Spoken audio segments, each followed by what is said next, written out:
औरत तो बस समुद्र में नहाने गई थी। उसने देखा कि उसका पति चुपचाप अपनी पैंट उतार रहा है, बेल्ट निकालकर उसे एक लूप में बना रहा है, फिर उस लूप को अपने दोनों पैरों में फंसाकर बंदर की तरह ऊंची नारियल की पेड़ पर चढ़ गया। ये देखकर औरत हैरान रह गई, समझ ही नहीं पाई कि उसका पति ये क्या कर रहा है। अपनी उलझन दूर करने के लिए वह जल्दी से कपड़े पहनकर उस नारियल के पेड़ों के खेत की तरफ चली। लेकिन जब वह वहां पहुंची तो उसने सुना कि उसका पति किसी औरत के साथ हंसी मजाक कर रहा था। उनकी बातें सुनकर उसकी गुस्सा 7वें आसमान पर पहुंच गई। वो नारियल के पेड़ को जोर से हिलाना चाह रही थी, लेकिन पति की आवाज सुनकर वो डर के मारे फोन छुपाने लगा। जब पत्नी ने उससे सवाल किया तो उसने कहा कि वह नारियल तोड़ने गया था। पत्नी ने बस ठंडी ठंडी मुस्कुराहट दी।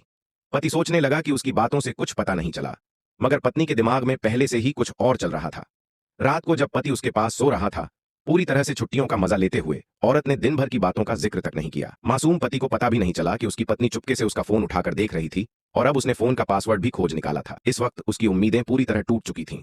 लगता था पति सच में किसी और के साथ था। उसने फोन भी समुद्र में फेंक दिया, फिर पति को दिलासा देते हुए कहा कि ज्यादा चिंता मत करो, ये टापू ज्यादा दूर नहीं है, कुछ दिन में कोई गुजर जाएगा और हमें ढूंढ लेगा। पति को शक हुआ, लेकिन पत्नी ने कुछ नहीं कहा, बस वहीं रेत पर बैठकर नजारा देखने लगी। पति थोड़ा उदास दिखने लगा तो पत्नी ने कहा, चलो मैं तुम्हारे लिए कुछ जंगली फल तोड़कर लाती हूँ ताकि मिठास बनी रहे। लेकिन जैसे ही वह जंगल में गई, वह जल्दी जल्दी उस छोटे से टापू के दूसरे छोर पर एक छुपे हुए गुफा में पहुंच गई। असल में नाव और फोन सब नकली थे। ये सब औरत ने बड़ी चालाकी से प्लान किया था ताकि पति पूरी तरह इस टापू पर फंस जाए, ताकि वह हमेशा उसके साथ रहे। पर उसे पता नहीं था